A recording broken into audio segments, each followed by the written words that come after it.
in the morning. Jimmy Lakey on the radio. I got my coffee and cream. Jimmy's on the air. Wake up and start your day. Now go and tell all the neighbors, yeah. Then crank up the radio. There's infotainment, brilliance to get you on your way. Wake up, start your day with Jimmy Lakey. All right, well, top of the morning to you. Good to have you here. The 24th day of June, year of our Lord, 2024. Glad, glorious, and happy to be here. Just feeling tingly all over you. Do you sense that? If so, stretch your hands towards the screen and enjoy. I don't know. Good to have you here. Tuesday morning show. Guess what, kids? If you're here early, I know people gather out throughout the course of the morning. But those of you that are here early get a real treat today, ladies and gentlemen, because Laura Carno is not just on today, but she's on here in just about 30 seconds. She's coming on early today because she has to leave early. So to earn her paycheck that she gets for the show, she has to put in her full time. So ladies and gentlemen, stand by for Laura Carno. But in the meantime, I thought I'd start you off with something funny if you haven't seen it. This will be the talk of the town, the talk of the day. This will be the talk of your water cooler conversation today. It's Donald J. Trump not real happy with Israel and Iran for pushing right up in what he called violating a ceasefire they agreed to with a little tit for tat. Here it is. So long and so hard that they don't know what the fuck they're doing. Do you understand that? There you have it. He was heading off to Marine One to catch Air Force One headed over for the NATO summit. So, ladies and gentlemen, with no further ado, glad you joined us early. You get the treat of seeing Miss Carno, Laura Carno, on a Tuesday. It's Carno Tuesday. Good morning, Laura. Do you know what the F you're doing? Yeah, I caught that this morning, and I had to rewind a little bit to make sure I heard that correctly. So, and now that you're on these platforms, not on terrestrial radio, you can actually play the whole thing. I didn't have to say, Producer Chad, can we beep out that word? Because you don't know what Producer Chad is actually typing to me and saying in my ear of the show anyway. It's usually filled with F words. So what do you think? Appropriate for a president? I think he was frustrated. They're pushing the limits of their ceasefire. Your thoughts on the F-bomb by Donald J. Trump? Yeah, the word frustrated, speaking of F words, that was what I was reading through the whole thing. He was he was headed to Marine One. The press was peppering him with with questions for those who haven't seen it. And he was responding to some things that were said on CNN and MSNBC about the destruction of the different facilities that were bombed by the B-2s. They were saying that it wasn't complete destruction. The White House is saying it is complete destruction. So he was taking some of those questions, and he was clearly frustrated, calling them MSDNC and all those sorts of, Trumpian things to say. But he was also frustrated that in his words, the two sides had agreed to a ceasefire. And then a couple hours into the ceasefire, Iran launched some missiles, and Israel was going to retaliate. And so he was ticked off at both sides, almost seemed a little bit more ticked off at Israel because, they're our friends. We expect this stupidity from Iran. You expect this from Iran. Israel, hey, look what we just did for you. Knock it off. Right, exactly. So he was frustrated, and where the F-bomb came in was he was talking about Israel and Iran have been at war for so many decades, they don't even know what the F they're doing anymore. And then he just turned and went to Marine One, and it seems like all of the reporters were a little stunned into silence. But when you asked if that's appropriate for the president, don't forget that over the last number of months, the Democrats have been on all of these cable stations, F-bombing and F-bombing and F-bombing, typically F Trump, was how they were saying those things. So, they laid the groundwork, and, there you go. Yeah, don't clutch your pearls about now Democrats or media. You've been broadcasting all that kind of stuff. Right. Arloa just commented. I got Scott's comment as well. Scott comes across the screen, says, I don't much personally care about the F-bomb, but he opened himself up to more unnecessary criticism. And they're going to criticize Trump, I think, no matter what. He could have used the word fart, and it would have been, they're always going to find a way to criticize him. But You're right, it does become a news story that covers up a real news story, and that's a ceasefire. Arloa says, I don't like the language, but I do like Laura Carno. Thank you, Arloa. Yeah, always good to see her. We always got the kiss ups in the chat room for Laura Carno. It always happens. Oliver, where are you at this morning? Oliver's dreaming of that Lakey Carno cruise out there. So all right, obviously the F-bomb leads the story, and that's kind of what our previous commenter was saying. The real story is everybody said Donald Trump's going to start World War III by attacking Iran, and being a proxy for Israel. And really within 24 hours of that happening, he announces a ceasefire that's going to start within 12 hours. And suddenly the World War III skeptics are silenced, and all the doomsdayers and doomsayers are seemingly wrong about this. Give me your thoughts. Yeah. What's interesting is there are people in my friends and family circle who last term, in the first term of President Trump, were concerned that he was going to get us into World War III. And so when all of this happened on Saturday, I just scrolled through a little bit of social media and to see if those friends and family members were saying something similar. And what was interesting, Jimmy, is they were dead quiet. Not everybody, but the people who I was kind of taking a look at, because I remembered those comments from the last term.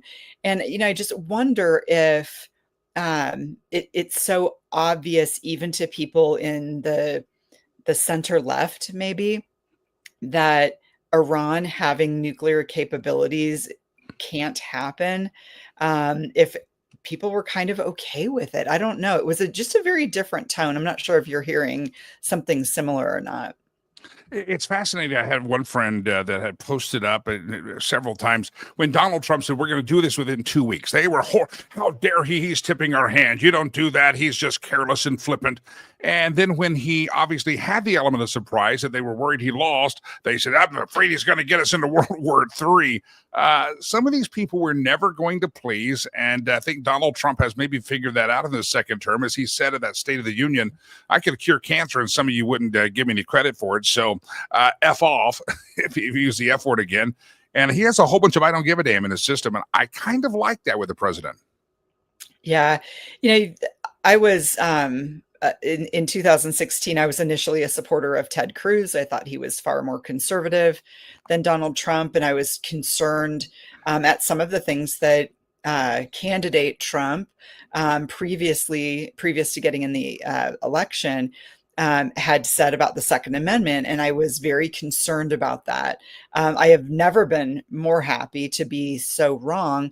And I think a guy who, has zero, to give, he doesn't give any, zero crap to give, that he's not of the establishment. He's not of any go along to get along. And I sincerely think he loves this country, and I sincerely think he loves people and doesn't want people to die in wars, whether it's our sons and daughters or, Ukrainian and Russian sons and daughters. And I think he's a business guy solving problems. And he, is coming from, a 30-year business career before politics myself. I really feel like he is looking at the problem, saying, here are all of the things to solve it. What is going to lead to the least amount of death, the highest percentage of, the highest chance of success. And he's doing those things while being an amazing negotiator, as anybody who's read The Art of the Deal can understand a little bit of insight to that. I printed out a whole list of things. I have them here in my hand. Clinton, back in 1995, we are determined to prevent Iran from acquiring nuclear weapons. Bush, 2006, Iran must not be allowed to develop nuclear weapons, period. Obama, 2015, Iran will never be allowed to obtain a nuclear weapon. Biden, 2022. I have pages of these presidents that for decades have been talking about Iran can never get a nuclear weapon. And yet right under our nose, hidden in plain sight, they were developing a nuclear program and weapons heading towards weapons grade uranium. No other president, no other politician had the courage or the cojones to deal with it. And Donald Trump dealt with it within a 36-hour air flight back and forth. Why is it that you think Donald Trump was not afraid to do the thing that these other politicians dating back to Bill Clinton had said they would do, but they never did? Why is Trump different? Yeah, and I'll say it this way, and I don't mean it with the same intensity with every single president, but Donald Trump's not on the take at all. And, I think in Obama's case, very much on the take. Biden's case, very much on the take. George W. Bush, not sure if he was personally on the take, but, lots of friends in the industries that are involved in war and that sort of thing. So there is just more of a go along to get along feeling in Washington, D.C. And, you'll hear people say, no matter how you are when you run for office, you're going to get sucked in by the swamp. And Donald Trump was never aspired to be something greater than president of the Trump Corporation. Yep. And a big, real estate magnate. There's some old footage decades ago of him on the Oprah Winfrey show. And she said, do you think you'll ever run for president? And young Donald Trump said, well, just got to see what happens. I don't know that he was actually thinking about it then, though. Yeah. And again, I think he's always kept his business person sensibilities about him. He has obviously negotiated real estate deals all over the world, including in the Middle East, probably has a sense of, what the incentives are in the Middle East and how you talk differently to people in different cultures who negotiate differently among themselves. So it's just he's completely different than any politician. Um, and I think the Donald Trump that we see today is the same Donald Trump that came down the escalator in 2016. He didn't become a different person. He clearly more experienced in this second term, but he didn't lose himself. He stayed grounded. Whether you love him or not, he has stayed himself. Yeah. I want to bring up, this was in the meme section of the show, but I'll bring it up here. It really illustrates a point. Here's the difference between previous presidents and this president. There's Dick Cheney. Old Dickie there. Iraq is building a nuke. I need 500,000 troops, 8 years, and $2 billion. Donald Trump says Iran is building a nuke. Give me 10, 20-year-old pilots and 45 minutes in Iranian airspace and we'll take care of it. That's really a big difference there. And maybe you could go back and argue that one group of that on that photo was beholden to what Eisenhower called the military-industrial complex. And another one, as you said, not on the take and has a whole bunch of I don't give a damn. Yeah. And I saw that this morning too. And, I think on the take, not on the take is one way to look at it. The other way to look at it is when there is an international problem that seems like the American military can solve it. The old way of doing it was boots on the ground. The new way of doing it is we are not going to sacrifice any of our sons and daughters for this. How do we keep the world a safer place with the least amount of risk to our own people? And it's the combination of peace through strength and what is in the best interest of the United States. Clearly a strong Israel. And by the way, an Israel that is not wiped off the face of the earth. Those things are in America's best interest. A nuclear Iran, not in America's best interest, much less the rest of the world. So I think that the president is thinking about those principles of peace through strength and what's in our best interest, and came up with that solution. Also, probably listening to his generals and not, looking at the financial interests of companies or, having lobbyists in his ear is just my gut. If you're listening on the podcast version of the show, which happens right after this, it goes up on all the podcast platforms. That's on the Spotify, the iHeart app, Apple Podcasts, wherever you find your fine podcast. That's the voice of Laura Carno. She's with us a little bit early on Carno Tuesday because she has to depart a little bit early. Laura, let's bring up a couple of other quick stories. One that's back on Iran. I wonder if Iran really, Donald Trump wrote him a letter 60 days ago or so and sent it through Switzerland and said, you're not going to get a nuclear weapon. Come to the table, negotiate in good faith. They didn't. On the 61st day, Israel launched the bombs. Find out that later, I guess, Netanyahu and Trump had talked and he said, clear the way for our bombers. We'll help out, but you clear the way. They did a fantastic job. Do you think Iran was just that stupid, had a death wish? Did they think that Donald Trump did not have the fortitude that he has? Maybe they thought it was just another American president that would talk for 40 years about ending the program and never do anything. Did they misjudge Donald Trump? Yeah, not to minimize the situation or compare foreign policy to parenting, but it's like a parent who says, I'm going to give you to the count of 3, and then you're really in for it. And they go 1, 2, 3, and then there's something that comes next that isn't you're in for it, versus a parent that says, I'll give you to the count of 3. And at the count of 3, it's, the Wi-Fi password is shut down and, your tablet's taken away and, whatever today's version. No, I just got the crap beat out of me. Daddy took the belt off and I got whooping is what happened to me. Yeah. And so there was a consequence. And, but we've all been around parents that don't initiate the consequence when they say they're going to. It's the same thing after really generations of Iran getting I'll give you to the count of 3. No, I really mean it this time. I'm going to give you to the count of 5, and nothing ever happens. And in the Obama and Biden administrations, they were given pallets of cash. I'll give you to the count of 3, or else I'm going to give you cash and then you'll have to stop it. It's a whole different world. And so I think potentially they were completely caught off guard that, they don't really mean it. And and by the way, don't forget that Iran has been actively trying to assassinate President Yeah. Donald J. Trump. So, they just look to take out their problems in the way that they think, and this is what they've been accustomed to in all the previous administrations. You think Russia and China have heard, they're paying attention, going, okay, President Trump is serious. Do you think, what are the implications on the other parts of our, I guess, geopolitical global landscape? Sure. I think about Taiwan first and foremost. There is when we withdrew or abandoned Afghanistan, and the whole Russia-Ukraine war started. That was because Vladimir Putin knew that the United States wasn't going to do jack about it. And I think about Taiwan next.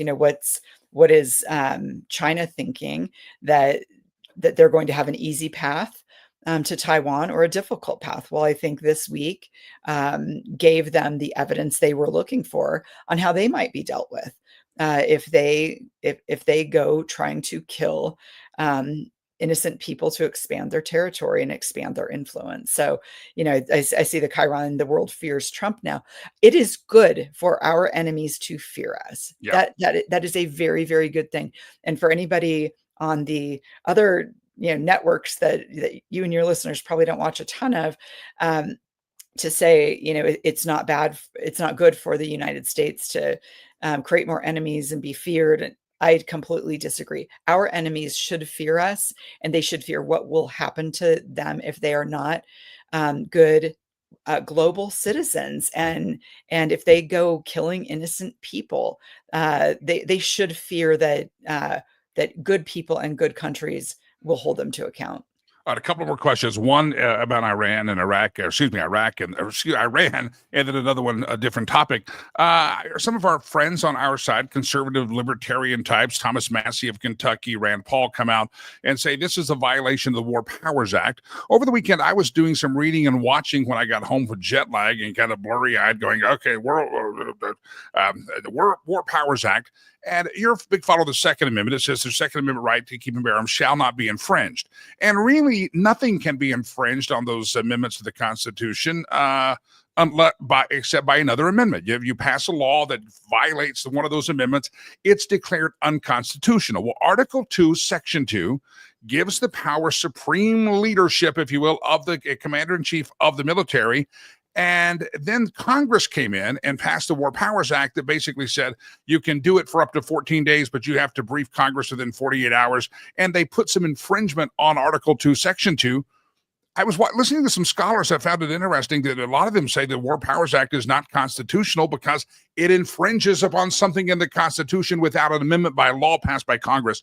That long question is, have you been following this? Do Rand Paul and Thomas Massey wrapping themselves up in the cloak of constitutionalists? Maybe they're not that constitutional. Maybe they don't understand the Constitution. Yeah, I mean, maybe so. And my heart is with them on so many different topics, because I definitely lean libertarian on a lot of things.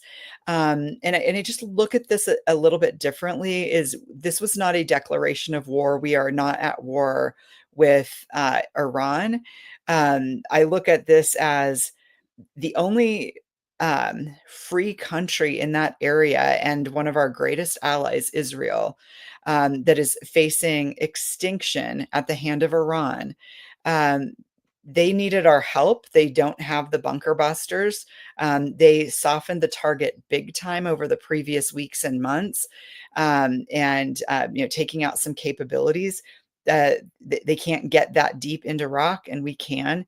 And I'm not Iraq, but rock, R-O-C-K. They can't get deep into stone type structures and things that are that far beneath the surface, and we can. So we helped a buddy out.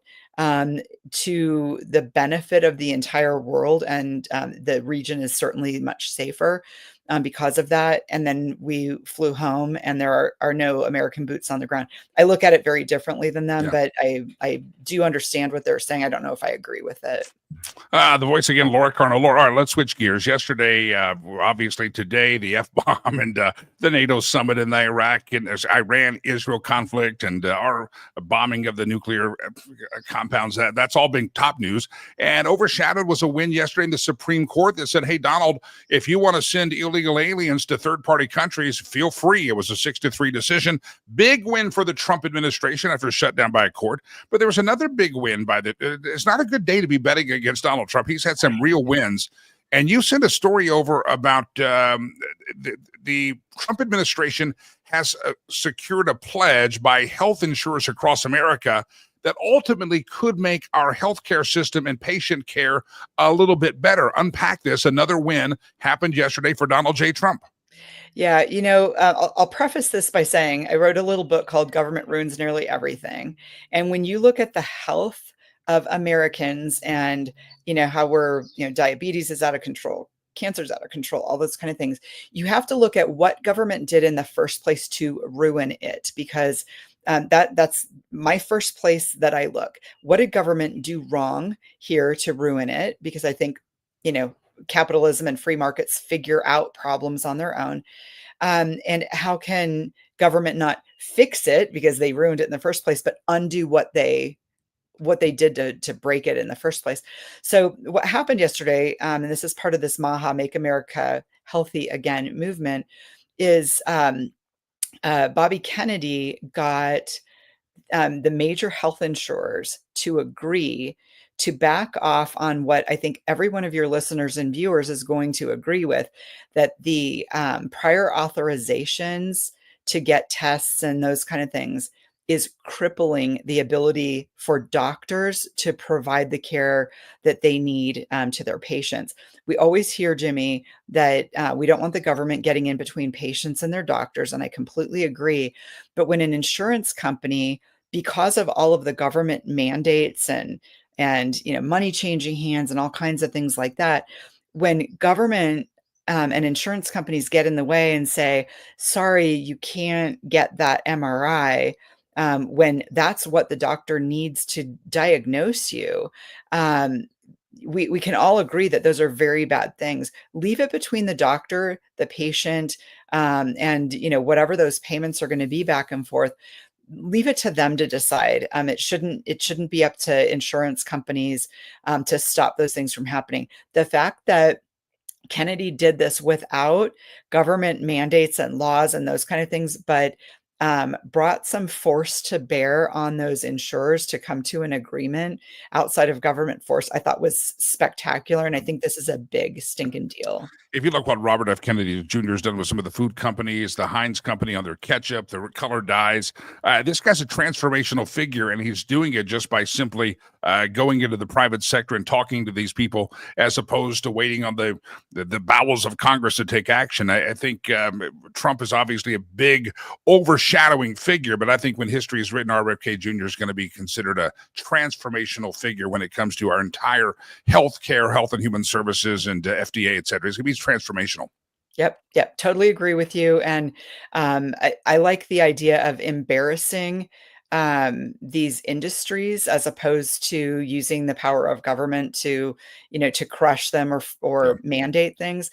If you've got a big bully pulpit and you can say, look, such and such company is the only one that is still using these cancer causing coloring agents, make your own decision. The market will figure it out. Yeah. Just use the bully pulpit to expose it, and we'll do the rest. Laura, Arloa was in the fan group earlier. Now Oliver has checked in. We wondered where he's at. Laura just keeps getting hotter and smarter. That's what he says now. You know what? That's what my husband says too, Oliver. So you're in good company. Oliver, we're selling tickets to that cruise real soon. Going on sale soon. It's maybe a Yes. pontoon boat on a lake somewhere, but we'll have a cruise out there, and you can think about that sunscreen you want to be rubbing around. Oliver, thank you very much for jumping in. Laura Carno, lauracarno.com. Your website, fastercolorado.org. Great organization. I'll reach back to you. You sent me an email about that yesterday, and I'll get to you. But anyway, Laura Carno, fastercolorado.org. Donate some money to them. They're keeping kids safe in Colorado in the public school campus, fastercolorado.org. Laura, I'm getting you out of here for 1 minute and 10 minutes to spare. 1 minute and 10 seconds to spare. Perfect. Thank you so much. And have a great day, everyone. See you next Tuesday. Laura Carno coming in early on Carno Tuesday with commentary and conversation with yours truly, Jimmy Lakey. All right, good to have you here. If you would like me to shout out to your business ever on the program, I'm happy to do so. It's just got to send us an email, info@jimmylakey.com, info@jimmylakey.com. And we would love to put together some kind of way to help grow your business. Don't forget, we got the live stream. This goes to podcast. Thousands of people lay their ears on this show every week in various forms and fashion at various times. Obviously, some of you are watching the live, but many of you are listening to it. It's 8 o'clock in the evening. And whenever you're listening, whenever you're ingesting the show, we appreciate you being a part of it. info@jimmylakey.com. If you would like to be a part of the program ever, feel free to do so. Got another great guest coming up as well, but do want to remind you as well that our charity work is in action. And I just got back, as you recall, if you watch any of the shows or listen to any of the shows from last week, you know that I was in Africa doing the program from Rwanda. And it's good to be back here. Thanks to all of you that participated in our efforts there. Tomorrow, we were packed up today. Tomorrow, I'm going to bring to the program kind of a slideshow, but a video, some video montages you might not have seen of the work we're doing in Africa, building Legacy Christian Academy. If you did participate by donating a big or small amount to that trip, not for my travel, but for the food that we buy the kids and just the ministry that we provide, if you will, to the kids at Legacy Christian Academy and other kids that don't go to our school because we're not don't have high school level yet. All of you, thank you. And I'm going to bring some photos and videos of that. If you'd like to donate, learn more, never forget, go to our website, riverspromise.org or riverspromise.org. I started the organization, read the history of that. Producer Chad, not only a great producer, he serves on the board of directors. He's been to Africa with us before and seen the work we do. And so we're both very heavily involved in that. Riverspromise.org, riverspromise.com works. And as always, if you feel like donating, we would love for you to do that. Feel free to donate. That would be a very marvelous thing. The riverspromise.org. All right, let me bring in my next guest of the program here. Carno was a little bit early today by design. This is the author of a book called Forged in Chaos, A Warrior's Origin Story, available very soon. His name is Tyler Gray. He's a leading advocate for veterans' mental health and specializing in PTSD, traumatic brain injury. And we want to bring him into the conversation. Mr. Tyler Gray, welcome in. Glad to have you here. Thanks so much for having me. Let me have a couple of quick questions. I want to get into your book that's coming out real soon. People can get a copy of it and get it ordered up. But obviously, we have an entire generation for the last 20, 25 years, military men and women that were deployed, and a lot of PTSD, a lot of kind of flashbacks. You hear we're going to bomb Iran, and people kind of go, oh, God, are we going back into this Middle East area again? Give me your thoughts on the U.S. involvement. Supposedly, we have obliterated Iranian nuclear sites. Tehran's threatening us with consequence. Now they say there's going to be a ceasefire with people that have served and maybe still struggling with the things that they went through back for the last 20, 25 years. I'm sure those people viewed this in a different paradigm than the people just saying, bomb Iran. Yes, absolutely. I would say for myself, and I would say the vast majority of veterans I know, it's one of those things where once you experience war, conflict, whatever you want to call it, you really see that there's no way to do it clean. It's a dirty business, and there's no way to do it and not get your hands dirty, for lack of a better term. And it definitely changes your perspective on it. And, having surveilled or went through sites after they were bombed and things like that, it's difficult to see on the ground firsthand. And again, it changes your perspective. So most of the veterans that I know personally at this point are not, hoping for wars and feel they should be avoided at all cost. That being said, I think also at the same time, most of us understand that there's certain things that you need to intervene in. So it's a very difficult balance, and it's something that it's a case by case basis. Now, if I'm not, I don't want to get the bio wrong, but you speak of this from personal experience. You are an ex-Delta Force Tier 1 operator, so you've been in the heart of some of the battles there. When did I guess, was there a transformational moment for you as a Delta Force operator where you realized that, or was it when you got home that you realized the war movie's not going to stop in your head, or did it happen there? Kind of talk about your journey. For me, and one of the things that I wrote the book about is, when I got out and started having certain issues and, went to therapy, went to the VA, went to civilian therapy, etc. The one common theme that I heard over and over again is they wanted to, I was blown up in Iraq, and the common thing that I was always asked about was, my quote unquote, war memories or traumatic war experiences. And for me, and I think for a lot of other veterans, at least specifically in special operations, it wasn't those memories. I didn't have any nightmares or issues or flashbacks, so to speak, from getting blown up. And that's really why I wrote the book. My issues, my nightmares were about things from, about a chaotic childhood I had, or being rejected, or my girlfriend cheating on me. It was things that weren't kind of expected. And this is a common theme I've seen with so many veterans. And so really I had to look at the problem from a different, through a different paradigm. And what I realized is that the problem that we think is the problem is actually really more of a symptom, and not really the current disease that the veteran community is facing. The voice, if you're listening to the podcast version of the show later in the day or tomorrow, whenever you're listening to it, he's written a new book called Forged in Chaos, a warrior's origin story. Also a leading advocate for veterans' mental health. We'll talk more about his work there in just a moment. Tyler, I want to come back to this thought of the Iranians building a nuclear weapon. We can go back to the days of George W. Bush talking about Iran, Bill Clinton in 95, quote, "We're determined to prevent Iran from acquiring nuclear weapons." I'm guessing your entire military career was shadowed with threats of Iran, they're danger, they're going to be a nuclear power, but no one did anything about it. And Donald Trump says, give me a 36-hour flight and some B-2 bombers and we'll solve this once and for all. Talk about it from that perspective. Going back to 95, presidents have talked about this, and it seems like Donald Trump stopped talking and just said, well, why don't we just knock this crap off and let's get it done?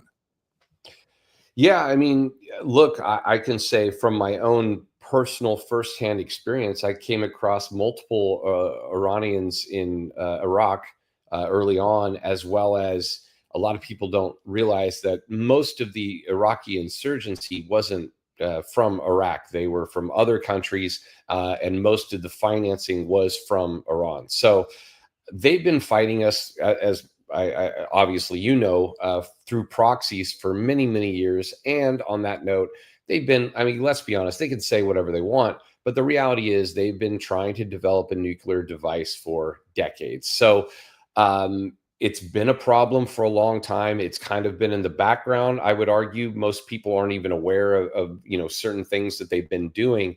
The threat has been building, and it's very obvious based on the intel that they got to a point where it was a serious issue. And luckily, Trump and the current administration took decisive and very risky in some respects action to deal with it. And I think it was a very important strike. And I think it needed to be done for a long time. Although I would argue probably now was maybe the best time because of how close they were, how much infrastructure they were built, what they were doing, and hopefully those facilities are no longer able to do that at all. Yeah, crazy. 1995 is 30 years. So at least 30 years, presidents have been talking about this, and Iran has been a problem since going back to the Carter administration. They've remembered the Iranian hostage crisis. So we've been dealing with this bad seed for a long time, and maybe Trump has finally at least taken a big, a big chink out of their armor. Give me your perspective also as a former Tier 1 Delta Force operator. We have a president, it seems now, that basically says we're going to get in, we're going to hit you as hard as we can, we're in it to win it, and we're not going to jack around, we're not going to sacrifice boots on the ground in a situation like this. We're just going to kick ass and take names, as opposed to previous Republicans and Democrats that would leave men and women stranded in Afghanistan with very limited ability to react or retaliate, and really their hands were tied. If people in the armed services that have served under those restrictions, what is it like to now have a president that, a commander-in-chief that says, no, we're going to kick ass and take names, we will win, and we will not be in prolonged conflict? That's a whole different paradigm for the military today.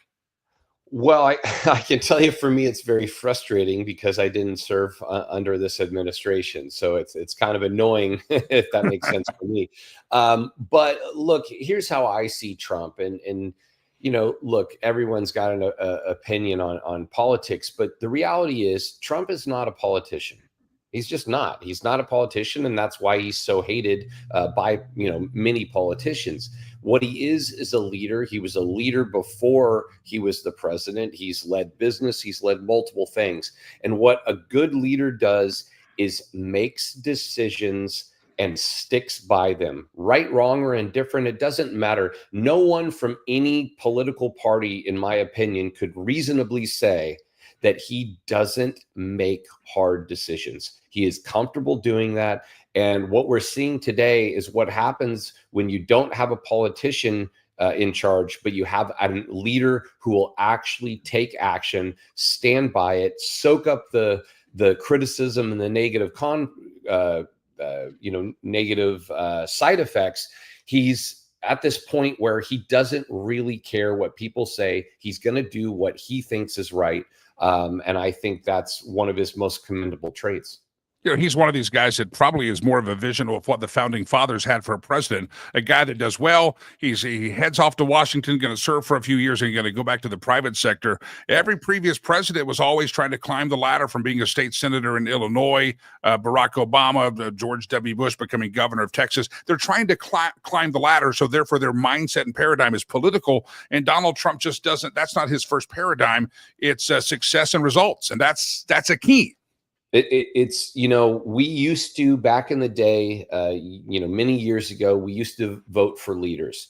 Now we vote for politicians, and politicians, quite frankly, are not leaders. The reason that they're not leaders is because they're trying to climb, and they don't want to make any decisions that they feel will hurt their political party, their progression. They don't want to hurt feelings, all these different things.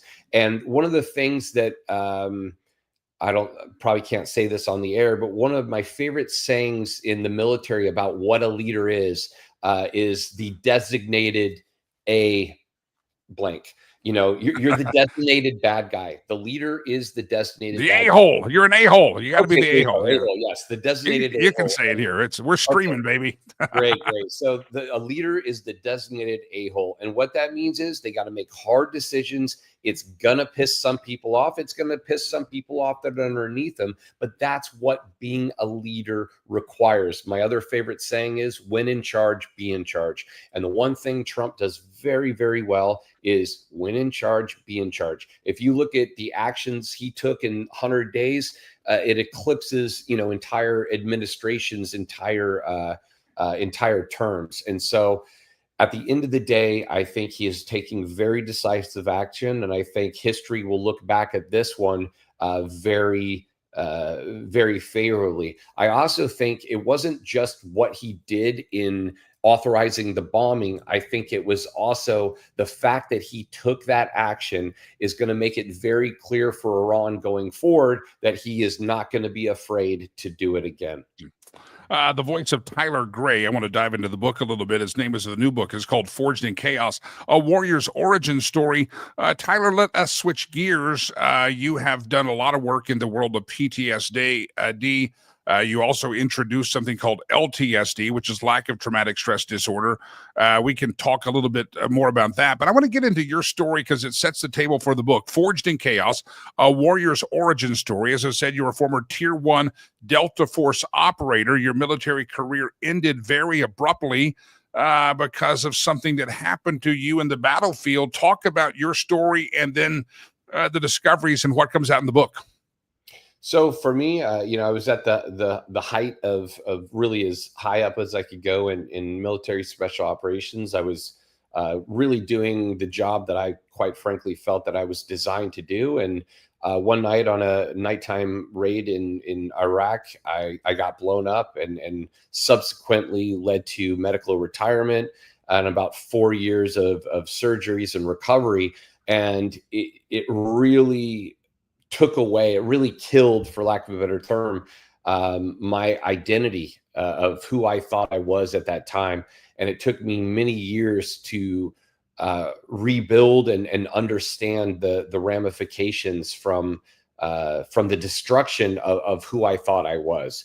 And so what I did writing this book was, as you said, we're being told as veterans, PTSD, PTSD, PTSD. And the reality of that is we are at a point where PTSD awareness and PTSD treatments are at an all-time high. And yet the problem isn't getting better, it's getting worse with veteran suicide, et cetera. So my conclusion to that is, if those things are at an all-time high and it's getting worse, then maybe what we're being told is the problem isn't really the only problem, or maybe it's more a symptom and there's an underlying disease that maybe we're not seeing. And that led me to many years of searching for what I felt the core problems were, identifying those, and then developing solutions to help others. Now, in the book, you came up with a theory called LTSD. Compare, contrast, give us a difference. We know PTSD, traumatic brain injury is kind of obvious, TBI, but PTSD, we think we have an understanding of. You developed the LTSD theory. Compare and contrast. How is LTSD different than what we know as PTSD? So first of all, let me say, PTSD can apply to anyone for almost anything. It's not even remotely specific to veterans nor combat veterans. So if something is a diagnosis that is that broad, in my opinion, it cannot be the specific diagnosis for my community. So also PTSD, post-traumatic stress disorder, what post-traumatic stress disorder assumes is a pre-traumatic stress baseline. And what I've found in myself, and the pattern I have found in thousands at this point of other veterans that I've spoken to, is that none of us had a pre-traumatic stress baseline to begin with. Forged in Chaos, what it actually is referring to is a chaotic or a traumatic childhood baseline. And once that happens, our brain gets reverse wired to be calm in chaos. Chaos becomes our homeostasis. And once we're wired for that chaos to be calm in chaos, that makes us very good at the jobs. Same thing for first responders. The problem is, what it leads to when the job ends is that we have serious problems being able to be calm in calm.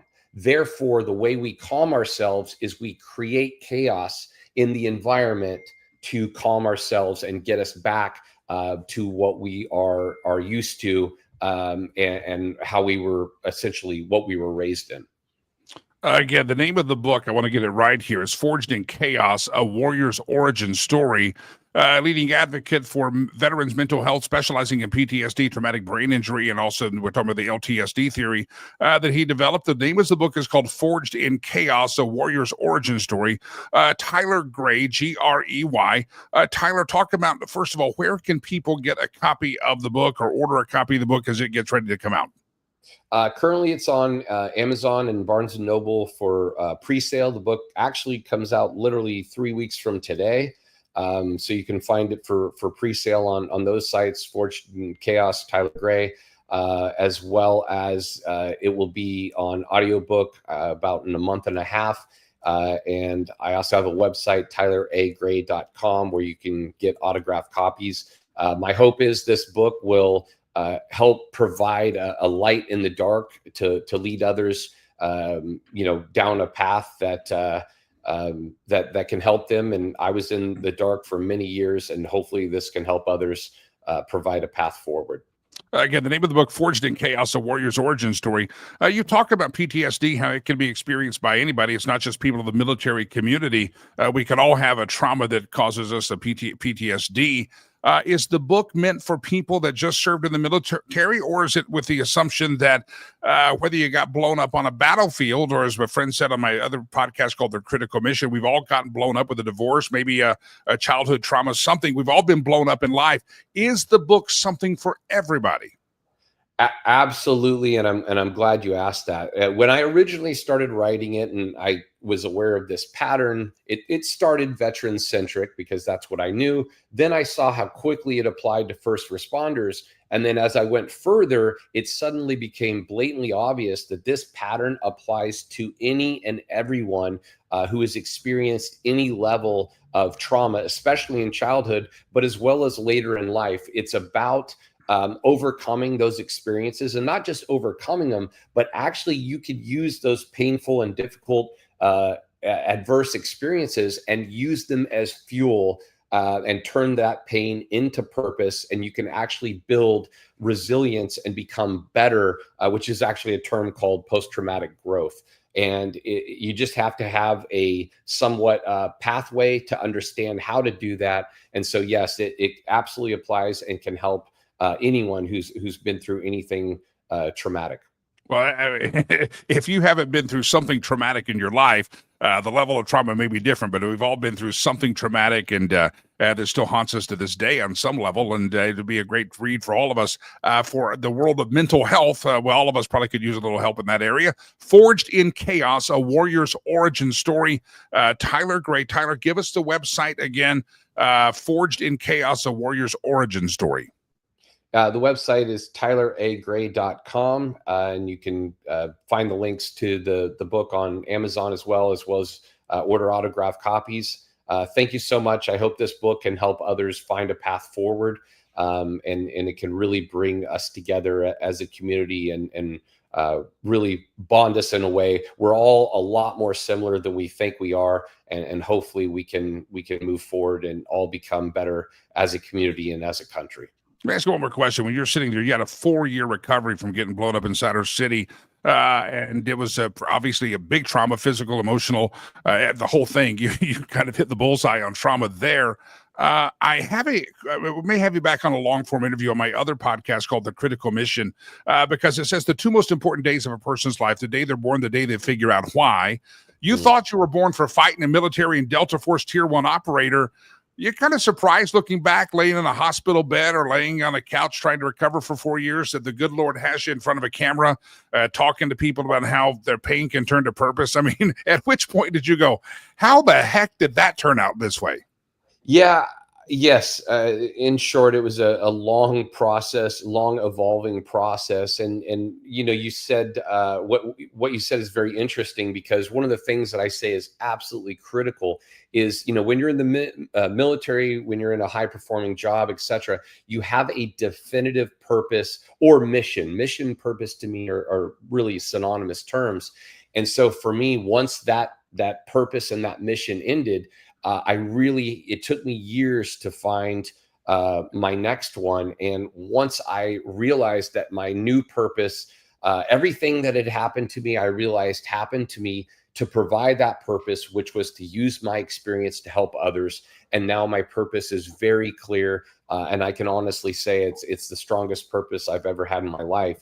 So probably the biggest component, in my opinion, about healing, recovering, and finding motivation is you have to find your next and innate purpose and mission, and that will drive everything. Forged in Chaos, a warrior's origin story. Somebody's out there just working the 9-to-5 job. You feel like you like purpose, find a greater purpose than just a 9-to-5 job, and see where it goes. Forged in Chaos, a warrior's origin story. Tyler Gray, website is tyleragray.com. Ladies and gentlemen, if you like Tyler, I see our Lois says Tyler's an incredible guest. She pops up on the screen. An incredible man, so appreciate his service and now his dedication to helping others. Our Lois commenting from the state of Texas. Everybody buy a copy of the book, tyleragray.com, and you can support the work and spread the word. Tyler, thanks for hopping on the show. We'll be in touch. Thank you so much, Jimmy. You got to appreciate you. Tyler A. Gray, Forged in Chaos is the name of the book. And I know a lot of you do comments, say, I just bought the book. I'm going to buy the book. When we have guests on like this, they're hawking a book, yeah, but they're also wanting to tell a story.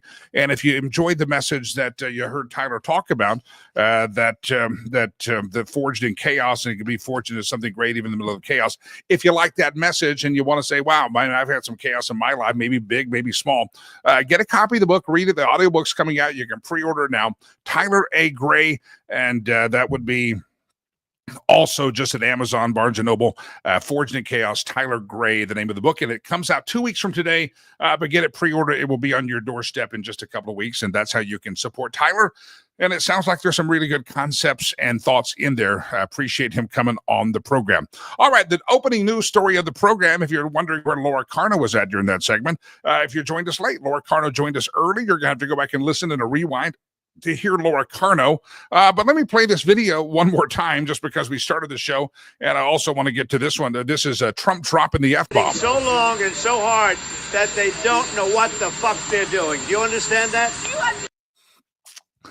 Donald Trump, obviously, today not happy with Benjamin Netanyahu in Israel and Iran. And if you miss the whole story, basically they said 6 hours Iran will stop and 6 hours later Israel. Well, they both were kind of going tit for tat, like they're the final general. Let me get one more bomb in here. Let me get one more shot in here. We got how long till the ceasefire? Well, we're going to launch as many sorties as we can during that time. And Trump was kind of pissed off about that, and he got mad at Israel because Iran somewhere, Trump said maybe these missiles even came errantly and just came in, and he says they're not hitting anything. These guys are worthless fighters, are depleted. Just let it go. And Israel comes back, and I think Israel's trying to make a statement going, you're yapping about wanting to rebuild this program, and we're not done with you. So will the ceasefire hold? I think it will kick in. Trump was headed over to the Netherlands for the NATO meeting, and it's going to be interesting to see. He said he was going to deal with the problem and get it to stop when he got on the plane as soon as he left the reporters after he said that. But watch it, the ceasefire. It is just really amazing that all these people, and again, I want you to notice the voices. Some of you got spun up into fear and a frenzy, and I refuse to get struck up into fear and frenzy when it comes to the 24-hour news cycle. I need to remind you, I was talking to someone yesterday, last evening, the news media out there is definitely there to build ratings. It's clickbait, it's fear bait, and you got to keep watching because something may be, and they keep that breaking news thing going across the bottom of the screen, because they want you beholden to them as your information source, because the longer you think they're your information source, the longer they can drive up their ad rates. And it's all a money game for these people. And they keep you in fear. And so whether MSNBC or DNCC, as Trump was calling them today, is spinning up fear among libs and libtards, that's their goal, because they can drive ad rates up to people that want to advertise on their network. Listen, you are being played. We are being played by the media, and you have to know when to cut the cord.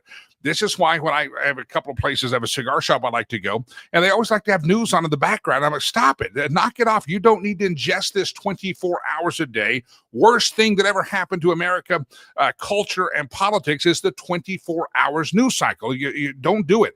Ingest it, get it, top, Cliff Notes, boom, research what you want, and cap yourself out of there. And I think some people in this time, even Republicans that were spun up, this is going to be World War III. This is going to be, oh my, shut up. Just shut the hell up and realize you were getting spun up into a frenzy. Let me play this little thing. There's commentary at the end, but this is Obama. This is Obama back in his term of office talking about bombing Iran. And I don't recall anybody, even Republicans, saying, oh my God, he's going to get us struck up into World War III. But because there's Trump derangement syndrome among the media, and the media needs you to hate Donald Trump, they treat what Donald Trump says and handles within 36 hours. They treat what Donald Trump says as if it's going to bring about World War III, and they never spun you up into a frenzy when Barry Hussein Obama was talking this on the East Lawn of the White House, and I'm going to play the videos for you. And they were also not spinning you up into a frenzy whenever he was giving them billions of dollars. Listen, stop being spun up by the media. Stop it, stop it, stop it. I've never thought this was going to be in World War III. If I'm wrong, well, we'll all be blown up, and you can say I told you so on the other side, I guess. But this is Barry Obama in his term of office, and I like the commentary there. I think this is a feed called Renaissance Man. It's an Instagram feed, but it's very good, and you'll get his commentary at the very end of it. But let's play the video. Barry Hussein Obama. Today I authorized 2 operations in Iraq. Targeted airstrikes to protect our American personnel. Last night, on my orders, America's armed forces began strikes against ISIL targets in Syria. Today, the American people give thanks for the extraordinary service of our men and women in uniform. Today, I authorized the armed forces of the United States to begin a limited military action in Libya. That action has now begun. Make no mistake, this is a difficult mission, and it will remain difficult for some time.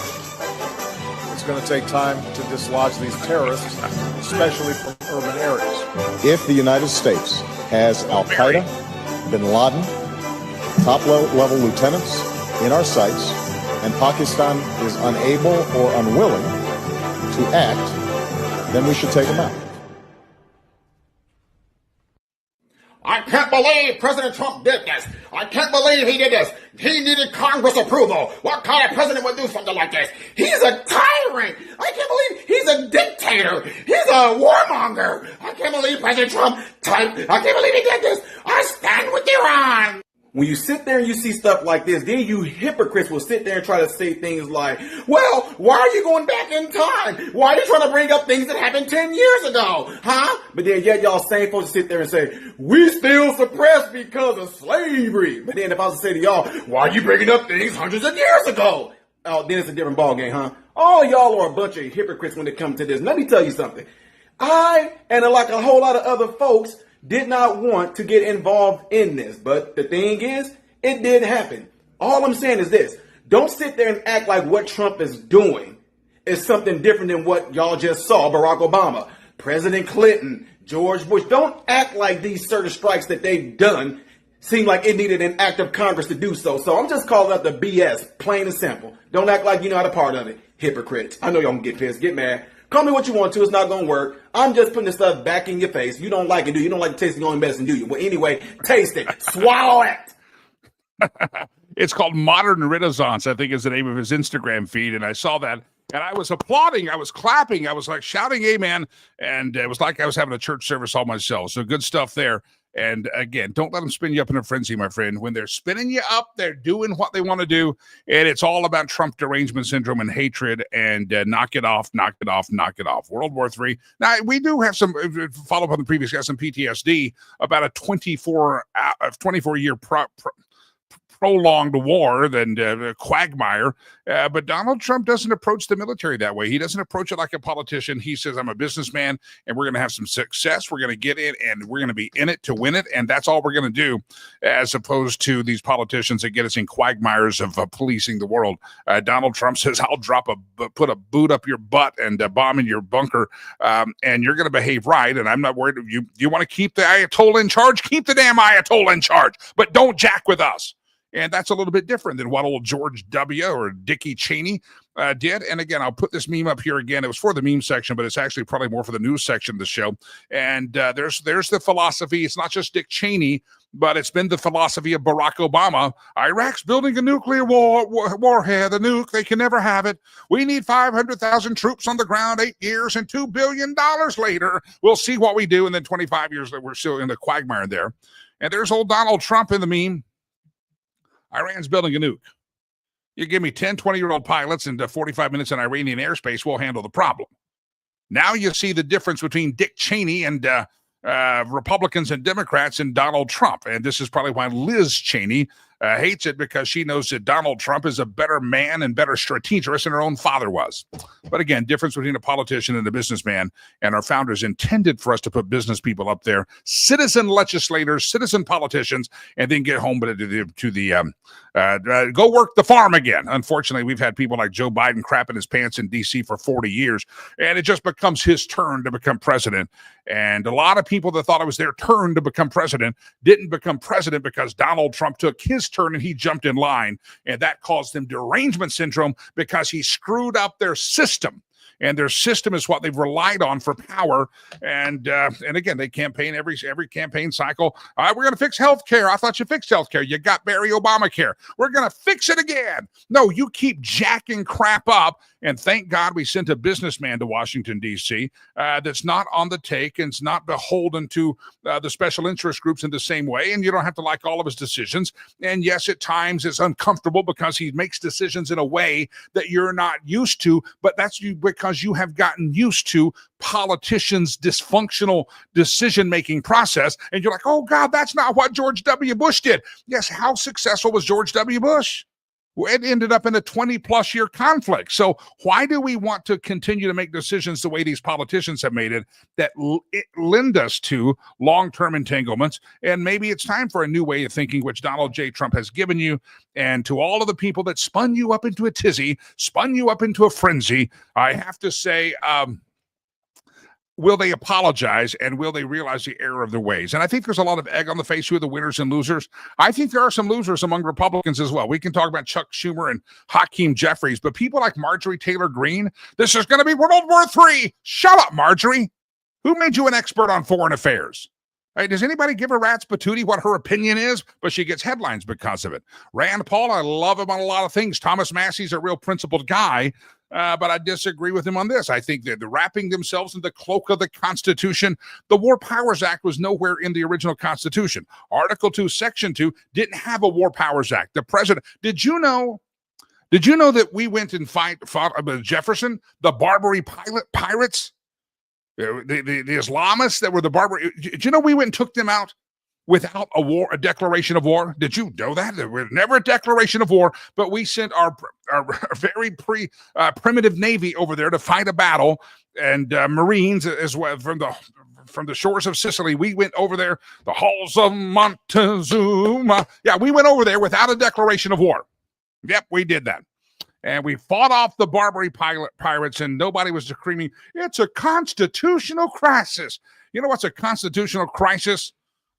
At everything else that happens in Washington, D.C. on a daily basis. And Rand Paul and Thomas Massey, I'm sorry, I love you, brothers, but you need to squeak about the real constitutional crisis that happens on a regular basis. And Rand, I like it better when you were focused on exposing Dr. Fauci than wrapping up in some fake constitutional argument. The War Powers Act did not come around until the last 50 years, and it basically says the president can act as he always has acted, and he needs to brief Congress. But even that could be considered and is considered by some unconstitutional because the powers of the presidency and the commander-in-chief are set in the Constitution, and a law passed by Congress does not take away what the Constitution says.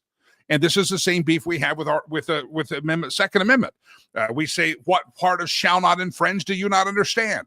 And people still pass laws that infringe upon your right to keep and bear arms, even though the Constitution's clear that you cannot infringe upon those rights. And it's an ongoing struggle for the Constitution that sometimes just because Congress passes a law does not make it constitutional. It's just not, and that's why so many of them are overturned. So I throw that out there for your contemplation and your consideration. And thank you, as President Trump said, thank you for your attention to this matter. I ended the show on Friday as I was in Rwanda. We're going to wrap it up here soon. But I ended the show on Friday asking you how your Pride Month is going. June has been Pride Month, and in my estimation, it has not been as in your face as it was. Now, there was a streak last week in which our own governor here in Colorado, Jared Polis, everything he was tweeting out happened to be about Pride Week and how proud he was to be proud about Pride and all that. But it hasn't been as bad. I don't think Target has been dressing up the mannequins with socks in their crotch and Pride. I don't think it's been that big a deal this year. Maybe it's because I've been traveling a lot and I haven't noticed it. But a lot of you, I think, chimed in and said, yeah, Pride Month has not been as bad. And you have to ask, if our veterans only get a Veterans Day, why do we have a Pride Month?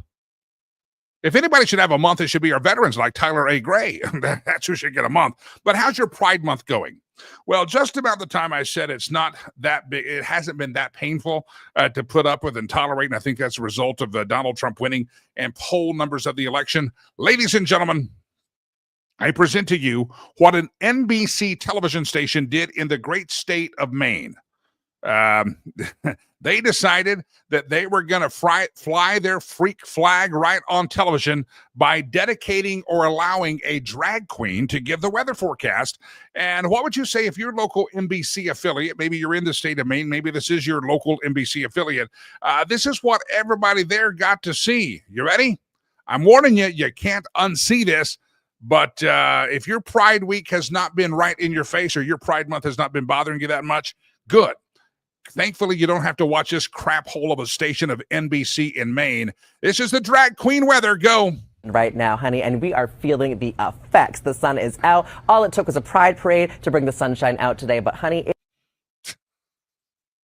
I know you can't unsee that, but I want to play that again, producer Chad. Let's do it again. Here we go. Rock it. Here it goes. It's honey, going. And today, as current temperatures right here, Saturday, it's 2:40 p.m., honey. It is 80 degrees here in Portland right now, honey, and we are feeling the effects. The sun is out. All it took was a pride parade to bring the sunshine out today. But, honey, yeah, you get the idea. So just when you think that your pride has not, that the pride crap has not been thrown in your face during Pride Month, they put up the drag queen weather hour. And again, that's an agenda-driven NBC radio rag, a television rag, and they should be embarrassed, and advertisers should leave them. But I don't live in the state of Maine, so it's not my dog, it's not my pony, it's not my clown, not my rodeo, none of that. And so, but God bless. What a disgusting and stupid thing to do. All right, ladies and gentlemen, we have not had time to get to a lot of the other victories, but Donald Trump's on a win-right streak right now, and I just kind of keep thinking of moments that as he shows up at the NATO summit, as he shows up there, and anybody says, Donald Trump doesn't, he's going to the Netherlands, yeah, he's at The Hague. It's just going to be interesting to watch the reaction of other European leaders, because they also, like our presidents for decades and generations, have warned about Iran, and yet they bought oil from Iran. They funded the enemy. A lot of these European asswipes, or jackwagons, if you will, they're still buying oil from Iran. They've been funding it. They buy oil from Russia as well. I mean, they're really stupid when it comes to their foreign policy that they condemn, and yet they also fund it at the same time. And we've been stupid in our foreign policy. We sent them billions of dollars. Matter of fact, those nuclear things that we were destroying were things that Barry Hussein Obama built with the billions of dollars. Those were, I can see Barry Obama going, wait, I sent billions of dollars to build that. At the end of his term, truckloads or plane loads of cash. And Donald Trump drove up the construction project of Barry Hussein Obama. Remember, the reason we're here is because of people going back to the days of Bill Clinton and George W. Bush, threatening and one hand disparaging Iran for wanting a nuclear weapon, but really not doing anything about it. But in one hand, criticizing it, but on the other hand, giving them billions of dollars. Disgusting politicians is who all of them have become, in my estimation. And I talked yesterday about this question: who do you trust less now? Things you used to trust, but you don't trust anymore. I think most Republican and Democrat politicians, I used to trust a lot of them, but looking back, I'm kind of embarrassed that I was maybe so naive that I shouldn't have trusted him. Not that, there were some good qualities about GW, and I was a big supporter of GW, went to both GW Bush inaugurations, but looking on the his foreign policy, judged from the perspective of history, hindsight being better than foresight, the foreign policy of George W. Bush was bad. And at the time it seemed right, but we need to learn some lessons and not repeat that stupid foreign policy that has left us in quagmires really since after World War II. And we haven't had real victories since then. You had the quagmires of Vietnam, and you had the forgotten war, the Korean War, and you just had lobbing bombs and sacrificing young men on the altar of the Middle East for really the entire part of my childhood and my adult life. And finally, you have a president that comes in and says, "We're going to whoop you to no end." And I just like it. I am glad because I can think of even graduating into high school and heading into college as the first Gulf War was getting underway. There was talk and rumor they're going to have a draft again because it's the first big conflict we had been in since Vietnam. And a lot of us were wondering if we were going to get drafted during that time. Again, wasn't big talk of it, but it was in the back of everyone's mind because that's how we had fought wars up until that time. So I'm just thankful for a president that thinks a little bit differently, takes the risk that other presidents, including Republicans, did not have the cojones to do. And I wish that some people would start having a better understanding about the powers of the Constitution, the powers of the presidency, and the check and balance that Congress can have on a president for engaging in a conflict is the power of the purse. And the same way politicians and the presidents have not had the courage or the cojones to go fight wars to win them for the last 40 or 50 years is the same way that members of Congress have not had the cojones to control the power of the purse and use exercise their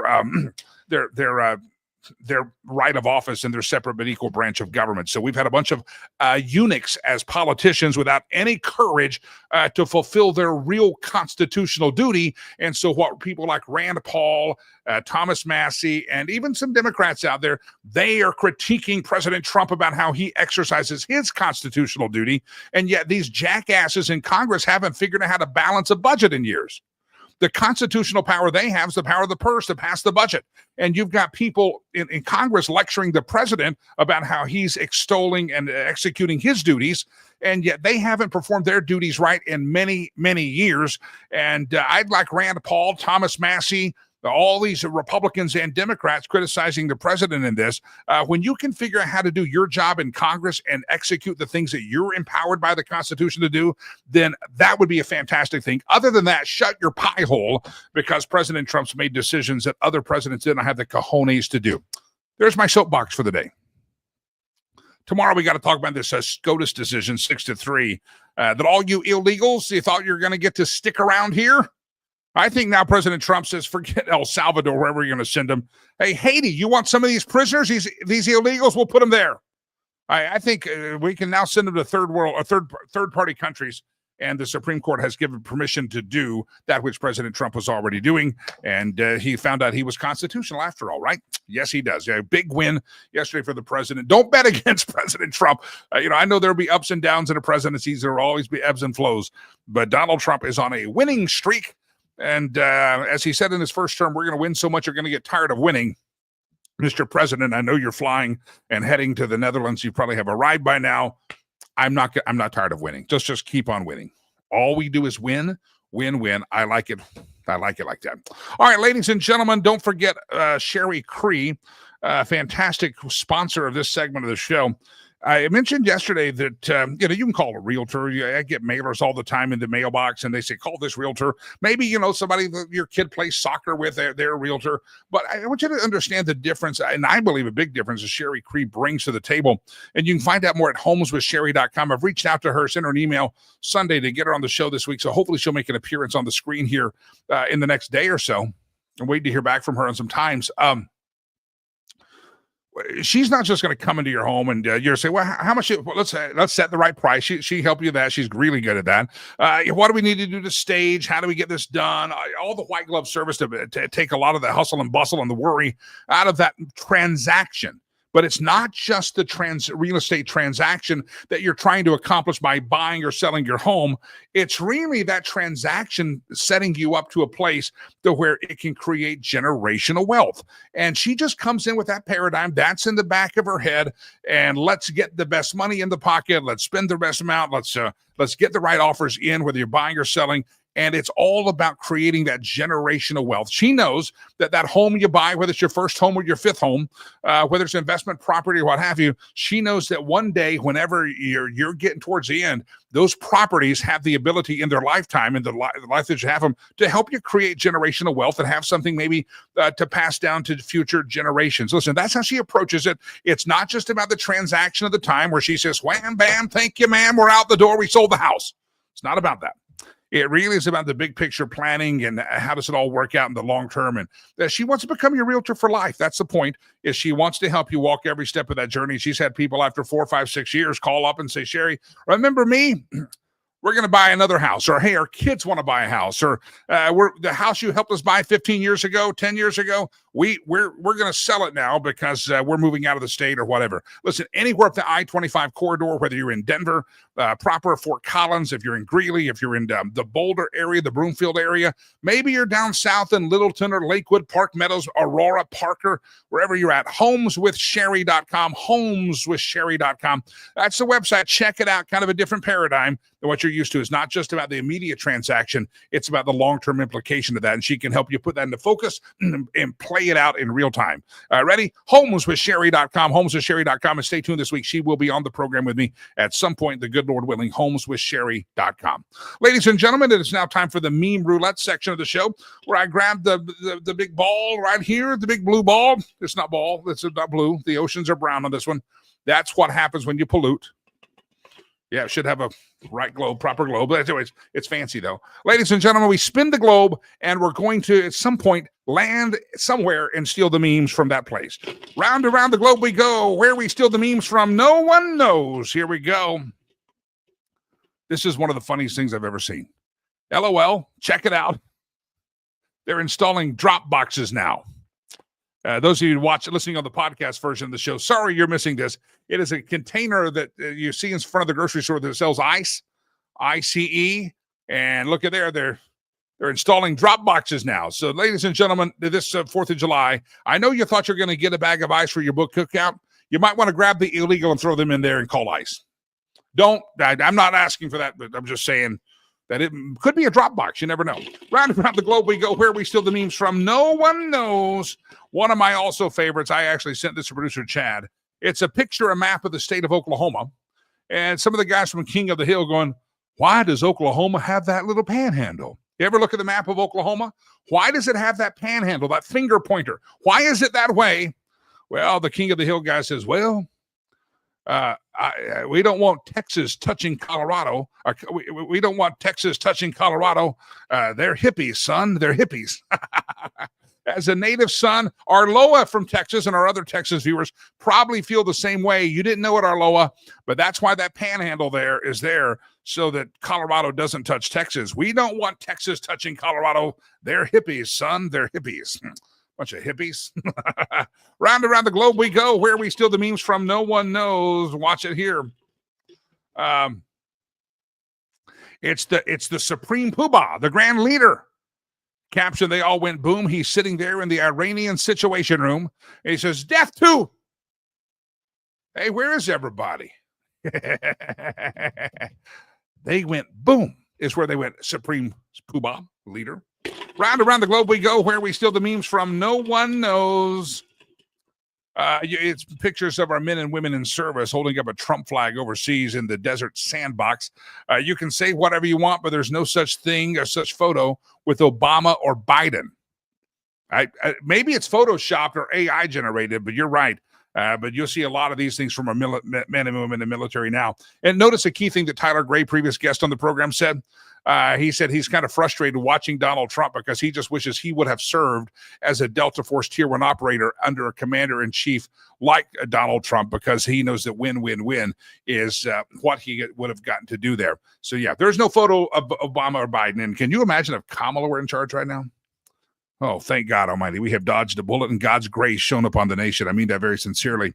Round around the globe we go. Where we... here it is, Steve Byrne, comedian. Rumor is Trump is building a golf course in Iran. Comedian Steve Byrne says he's already got the first 3 holes. Rumor is Trump's building the golf course. Yep, that's what it is. Round around the globe we go. Where we steal the memes from, no one knows. We talked about this earlier. Obama must be distraught as Trump's bombs are cooled the nuclear factory that he paid for. Yeah, Barry Obama paid for those, with those pallets full of cash on aircraft. And Barry, sorry, we messed up your toy for the Muslim Brotherhood, or the Supreme Leader. Yeah, you paid for it, but Donald Trump decided that he was going to reject the deal. Round around the globe we go. Where we steal the memes from, no one knows. We talked about this yesterday. It's hard to be a liberal.